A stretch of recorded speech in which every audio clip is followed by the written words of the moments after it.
today we're going to talk about AC DC conversion. Okay. As we discussed before, most electricity is made through something rotating. Yes. And as such, we get a two-dimensional version of that rotation, which looks like this. The sine wave. Right. But, you want to visualize that as a coil.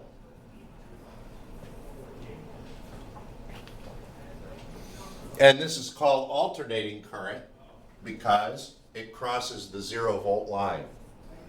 Up here, current moves in one direction. Down here, current moves in the other direction. Yes. With that idea in mind, if I have 0 volts right here, and I have this, AC or DC? That would be DC. Correct, because it's always on one side of the 0-volt line. Current is always moving in the same direction. So it's not the shape of the wave, it's where the wave is in relation to the 0-volt line.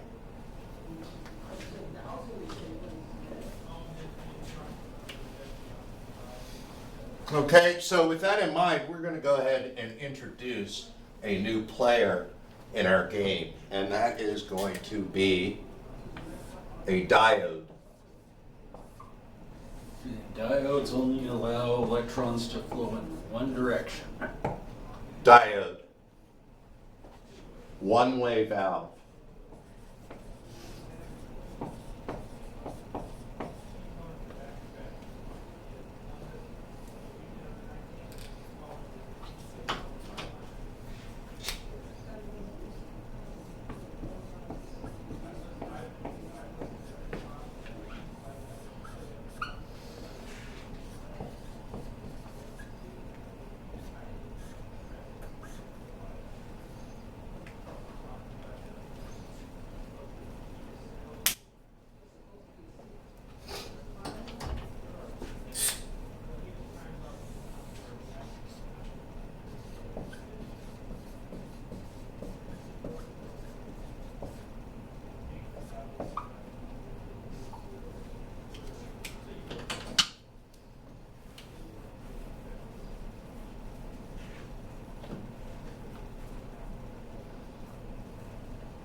Okay, so we'll start out with the assumption that the diode is basically transparent if the polarity of the voltage is plus minus. And if the polarity of the voltage is reversed, then it is an open circuit. So we're going to consider, to start with, that this is either short or open, depending on the polarity, right? Okay. So if we look at it that way, and we go ahead and run a sine wave through that diode, what should happen?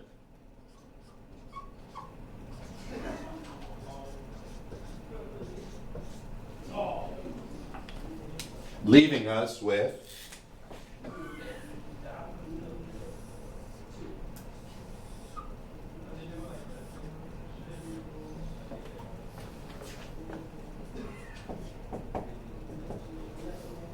DC.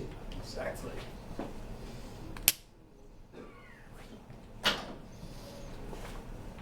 Pretty simple idea. The name of this process is called rectification.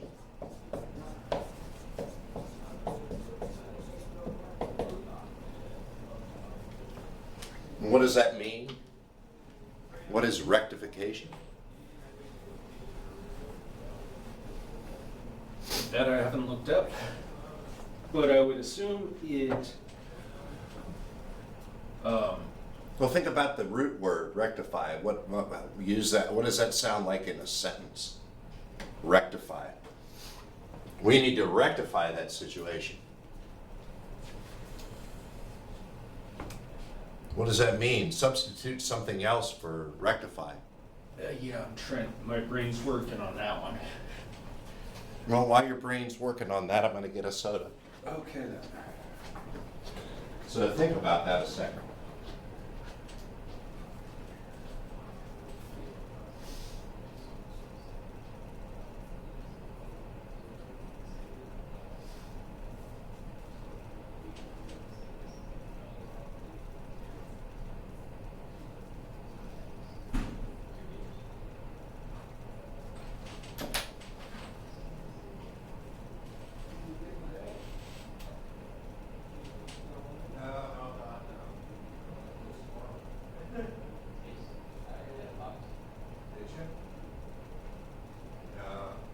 Not without hot sauce.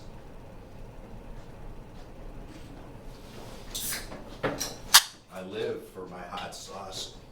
I mean, the only thing I can think of is to rectify a situation would mean to repair a situation or make a situation correct. Okay, and that's pretty much it. When we talked about rectify, the root of that is recta, right? Which means line, straight line. Okay, Like a rectangle is made out of 4 straight lines, there we go. right? Yeah. Large snakes like boas and pythons, Reticulated, well, that's not part of the same. but But what is the same is that those large snakes don't wriggle like other snakes do. They move in a straight line by moving their ribs along, and they can crawl along in a straight line. Rectilinear motion. Straight line motion. okay. All right, so rectification really means, in colloquial terms, to straighten something out. We got to straighten this out. We got to rectify the situation. We need to straighten the situation out. Gotcha. So, rectification means taking something that varies and turning it into a straight line. And DC, even though it doesn't look that way here, is a straight line. So that's what we're working towards.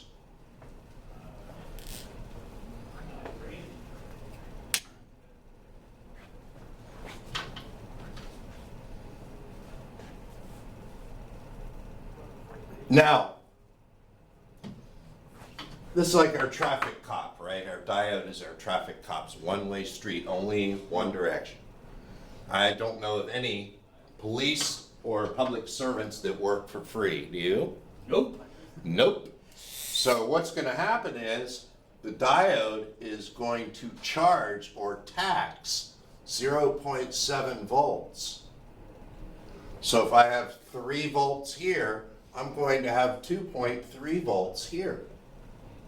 I'm going to lose 0.7 of a volt across that diode.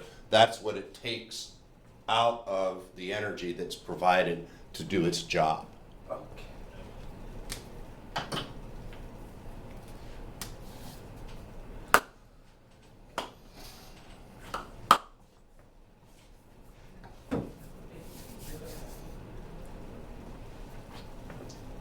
So if you look at let's say you go in a restaurant. You ever work in a restaurant? One time. They usually have a set of doors that open like this for the kitchen, in versus out, and you can only go in through the indoor and out through the outdoor, right? Diode type situation. If you're going on the indoor, usually they have a foot pad there, so when you step on the pad, the door opens, right? Okay. You're using kinetic energy to step on that pad, and that's being subtracted from the energy that you own in your system. So in a sense, in order to operate that pad, you have to expend some energy.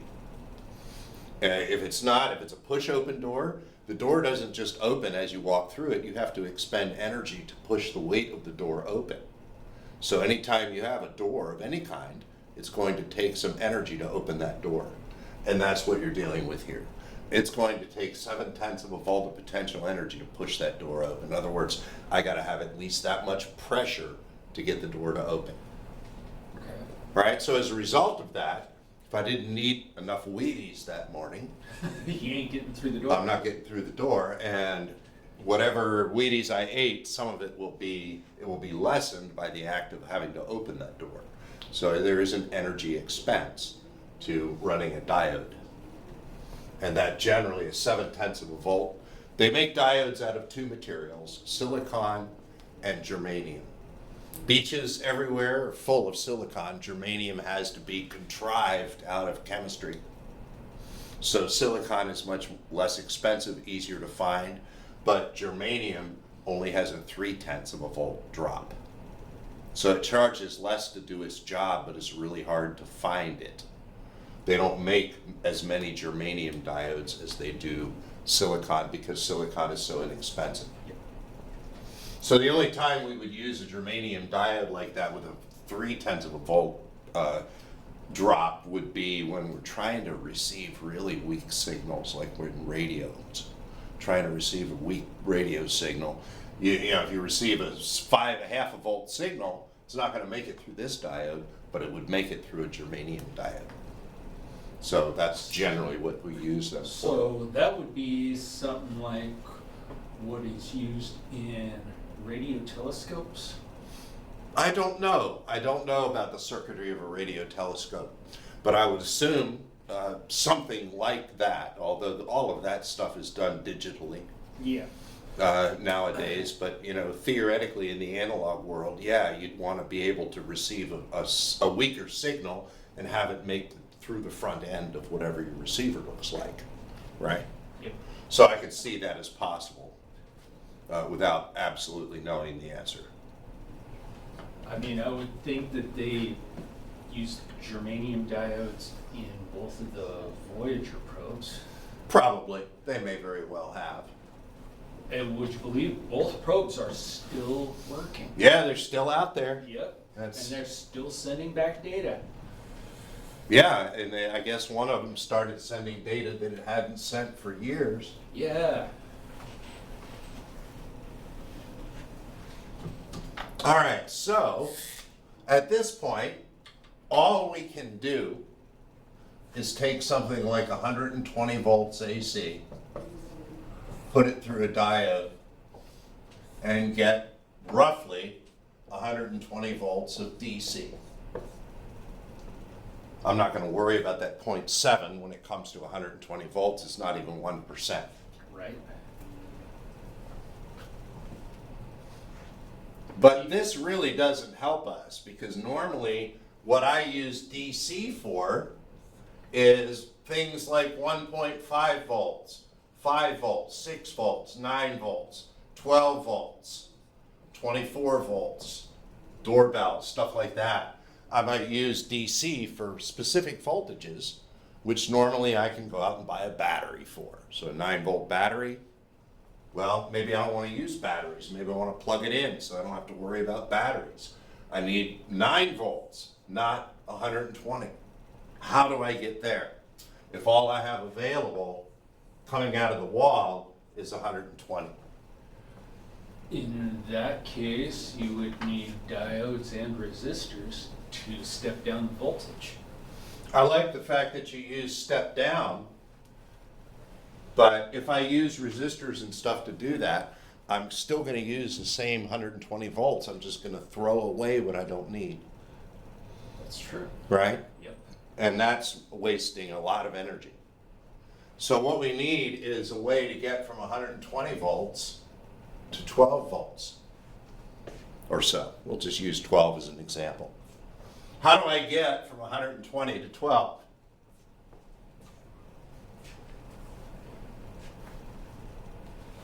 The only thing I can think of is, like I said, a step-down converter. But mathematically, what would I do to get to 12? The difference between 120 to get to 12 Divided by 10. divided by 10, right? So this is a 10 to 1 ratio, right? Yep. So it just so happens if I take some wire and wrap 10,000 turns around a piece of metal, and I take another piece of wire over here, insulated wire, and wrap it with 1,000 turns, that gives me 10 to 1. 10 to 1. And if I put in 120 volts here, I will get out 12 volts there. So we use a transformer. Okay.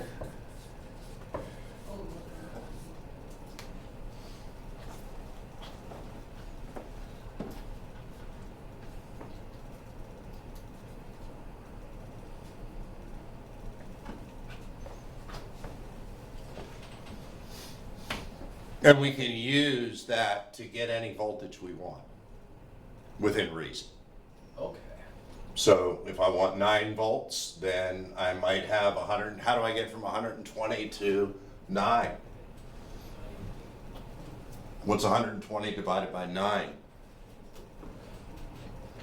1.3 or 13.3? I will know in just a second.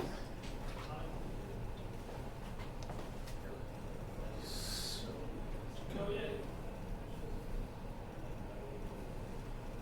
13.3? All right, so that would be,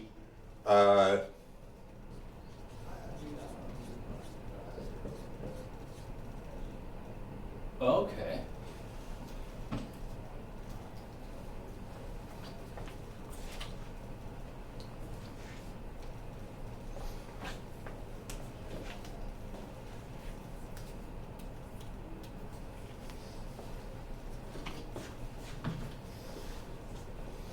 so if I were then to take my 12 volts,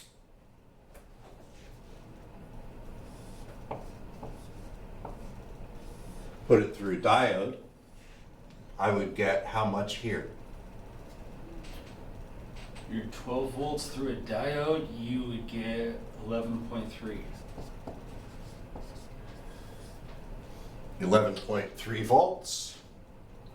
Here's my load. Whatever it is that I'm powering with the supply, and that load will now get 11.3 volts across it.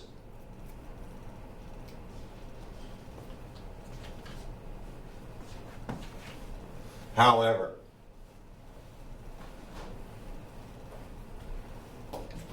that 11.3 volts is going to look like this.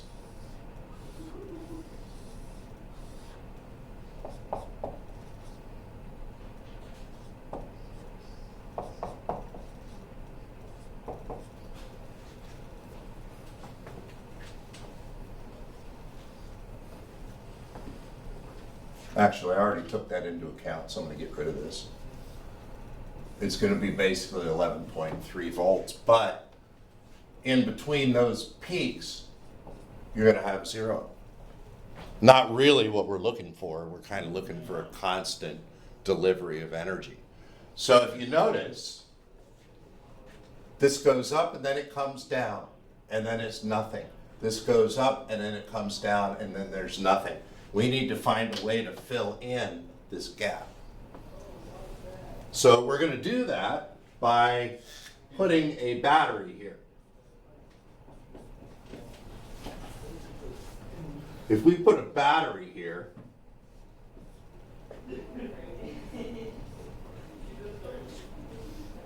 whenever the diode comes in and energy comes in, it will power the load and it will charge the battery. Okay. All right, think about this. Don't write, just follow me first, okay? So what will happen is it will charge the battery here.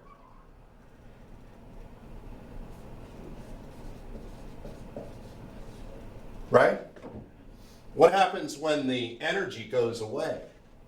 At this The point, battery begins to discharge and it evens out the peaks. it begins to discharge and it can't go back through the diode, so it discharges through the load. And then it gets charged again and discharged. So we end up with something that looks like that. And now we are getting much, much closer to DC. If I had a bigger battery that can hold more charge, then I'm going to get closer to DC because it's not going to discharge as far because it holds more. All right? And we will not use a battery. What we will use is a device that works like a battery that we've already kind of talked about. A capacitor. Right, which is a capacitor. So we use a capacitor to like squirrels do. They store nuts in the summer and then eat them in the winter. That's what we need to save some energy for a rainy day. So when we have a surplus of energy, we'll pump this thing up, and when the energy goes away, this thing will behave like a battery and power our load until the next hump comes in. Okay? And as we said before, this is filtering.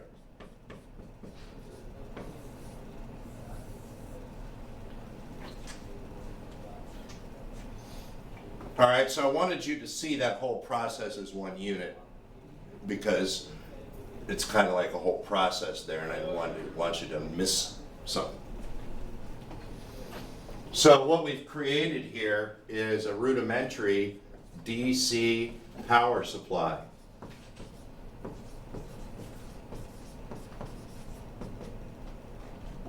And this one is referred to as a half wave, because we're only using half of the waveform.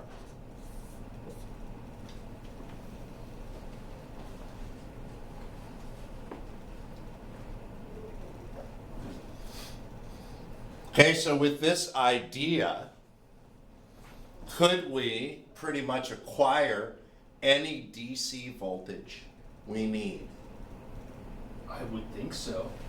within reason?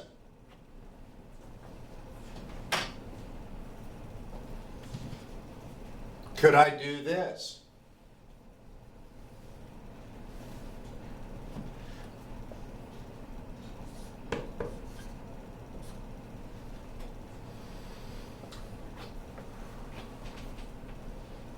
It's possible, but you would need fewer input coils, and you would need more output coils.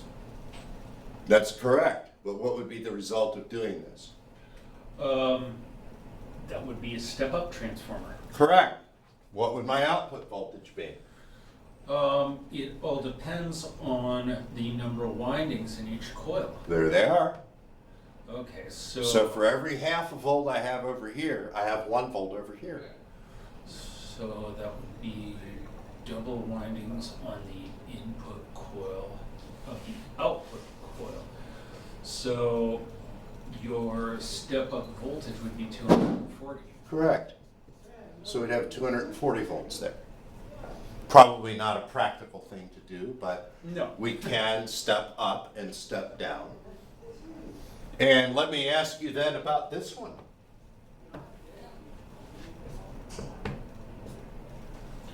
One-to-one. That I would think would eliminate the need for the transformer. Yes. It would eliminate the need electrically. Yeah. But why would I ever do that? And I do it quite often. This is very common to do this. Why would I do it? That I'm not sure about.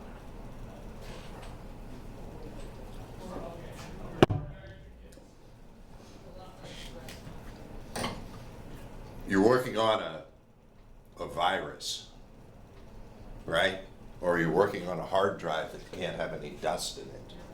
You stick your hand inside some gloves, and then you manipulate a machine with your gloves, right? Your hands are doing the work, but they're not touching the danger, right? Because you're controlling a joystick, which is then controlling, like think about robotic surgery. You're controlling a joystick. The joystick is controlling something that's happening in a hazardous location. Can you imagine that idea? Yep. So there's a certain amount of whatever happens over here doesn't make it over here. There's a barrier, there's an isolation, there's a gap between these two things. What connects these is magnetism. No actual contact.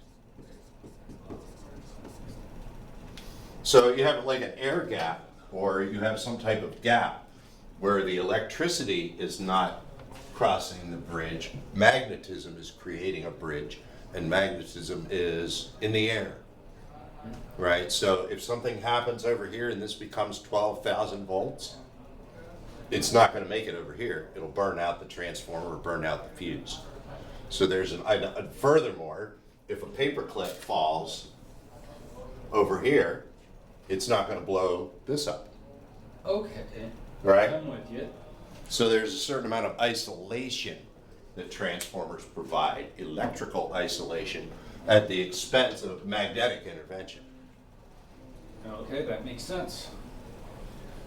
Okay, so we would use an isolation transformer, which is a 1-to-1 transformer.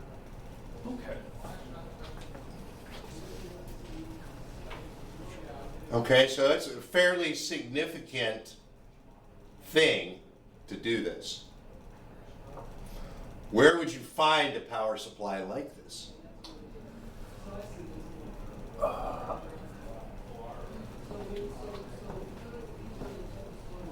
I would think in either sensitive applications or high voltage applications. You mean for an isolation? Yes. That does make sense. Something that's sensitive, something that you can run the risk of.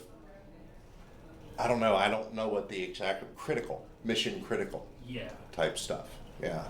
Like avionics and stuff like that.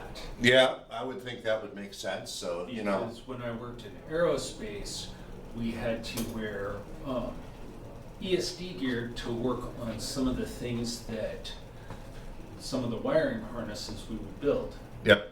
You get a little bit of static electricity. And it fries any circuit in there. Because, Well, that's a little bit different, but the same idea. Same idea. So transformers in general, where would you see something that looks like this? 10-to-1, giving us 12 volts-ish. car battery charger. Maybe. I would think anything that requires a lower voltage than what the wall outlet produces. Do you have your laptop with you? Yes, that would be one. Do you have your power supply? Yes. Bring that out. Tell me what it says on the power supply. Power supply, I believe, is 19.1 volts. Input is 120. The output.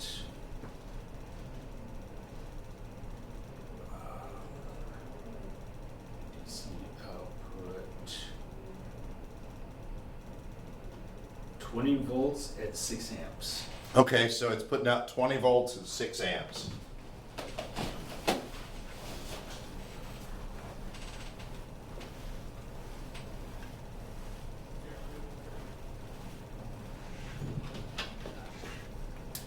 So that would be 6 to 1. I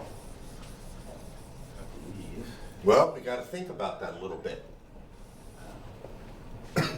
Over here, we have 120 volts. That is an RMS value, right? Yes. The peak is actually 177. And that's what we're dealing with here, not the RMS. Gotcha. So I actually have, and I'll typically just put 180 over here. Peak voltage.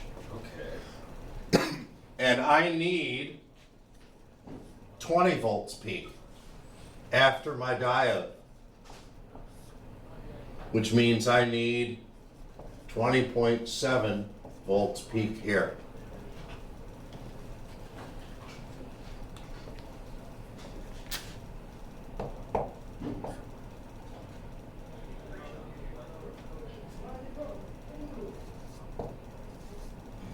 Thinking maybe 8.8 to 1. Yeah, I got 8.69. Okay. So close enough.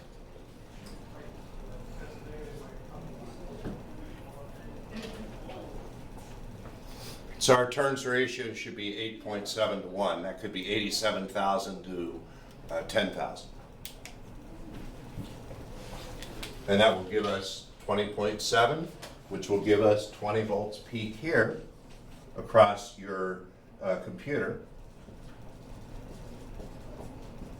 And furthermore, we said we needed 6 amps, right? Yep.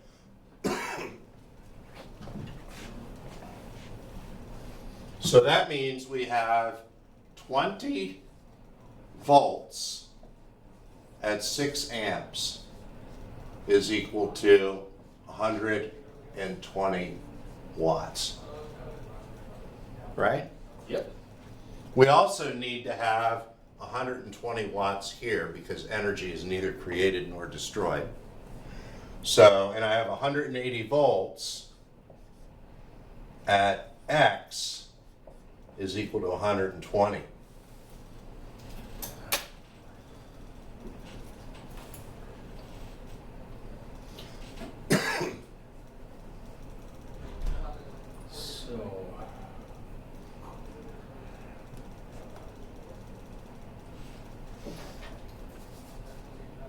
So 120 divided by 180, Yeah, you're looking at point. 2/3 or 0.667, right? Yep.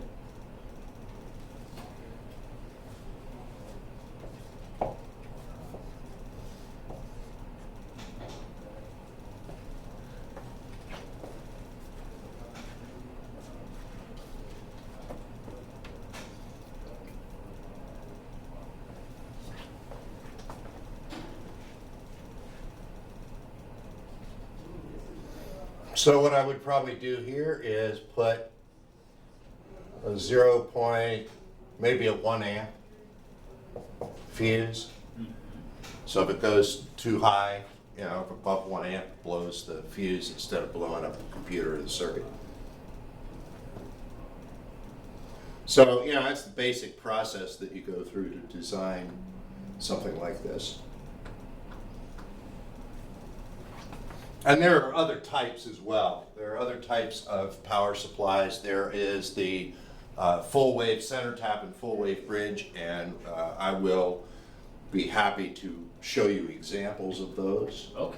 next time. But we did a lot today. We talked about transformers. We talked about diodes. We also have two more types of diodes to look at. We have LEDs that we're going to talk about, and then we have something called a Zener diode, I've heard of those. which works backwards and works as a pressure relief valve. So I could put a Zener here. Actually, we'll just go ahead and cover this now since it's not a very long discussion. Zener is like a regular diode with wings.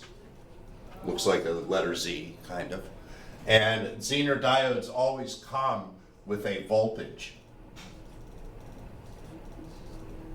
associated with them. So if I purchase a Zener diode, that Zener diode will have a published voltage.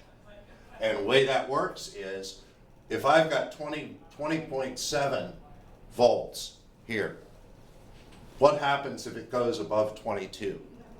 If it goes above 22, the Zener diode opens. Zener diode actually shorts Yeah. at that point and allows current to flow through and avoid the computer. So the Zener will pass as much current as it needs to maintain the 20 volt out or 22 volt output. 10% above this shouldn't hurt your computer. That depends on the manufacturer. But if it does, then you get a 21 volt Zener, right? But then if you go over that, you got to remember currents flowing through that Zener generates heat, wastes energy. Mm-hmm. So that's one way to protect that and filter that out so that you maintain a constant 22 or 20 volts without being able to exceed it at that point. Okay, because this could go to 22 volts without blowing this fuse. If the problem is here, then this is just going to sing merrily along while whatever goes on over here goes on, right? What happens in the secondary stays in the secondary. So, when you look at it that way, it pays to have something like that. So that's a protection device. And it also allows you to run the circuit even though there's a slight overvoltage. Kind of like a surge protector. Right. Now, you could certainly you got to remember though, that as this draws more current, it's going to draw more current from here. So eventually, if this thing conducts too much current, it will maintain the 22 volts, and then it will blow this fuse.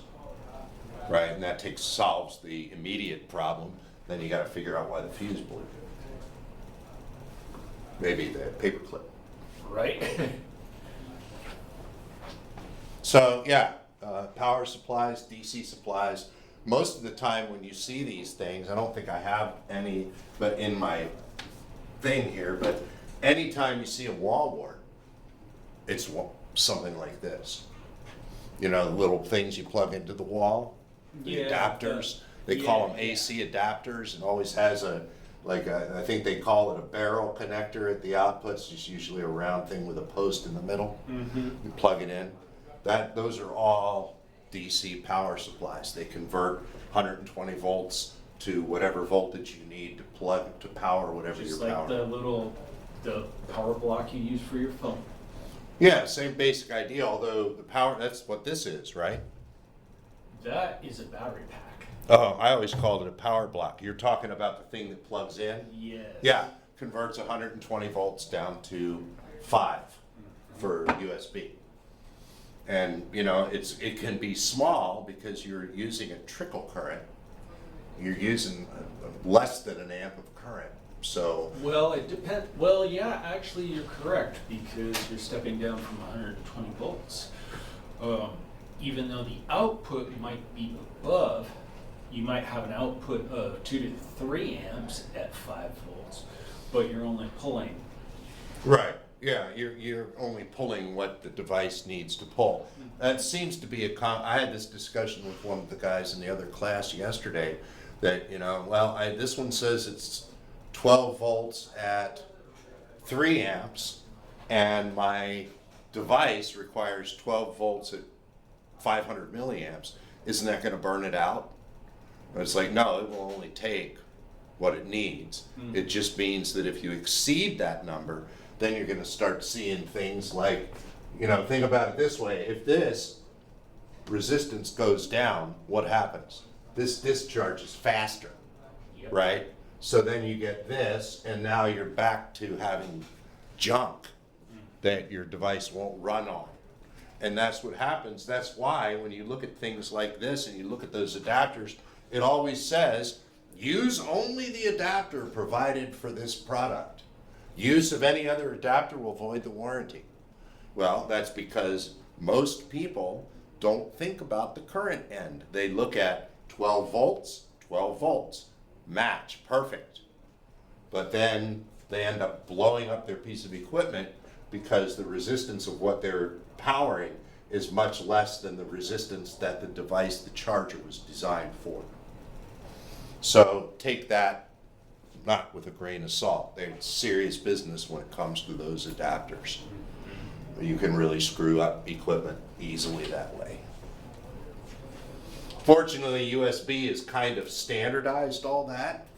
So if you're plugging something into USB and it's a USB device, it's probably compatible. Even though you may get a little thing on your phone that says, you've hooked up this using a slow charge or a slow device, you know, please use the manufacturer's rated cable, all that stuff. So, you know, all of that is true because systems are designed to work together. So, tomorrow we will look at 2 additional types of supplies. I won't go into them in as much detail. And we will look at 2 additional diode types. Okay. And that should get us pretty much through the diode section.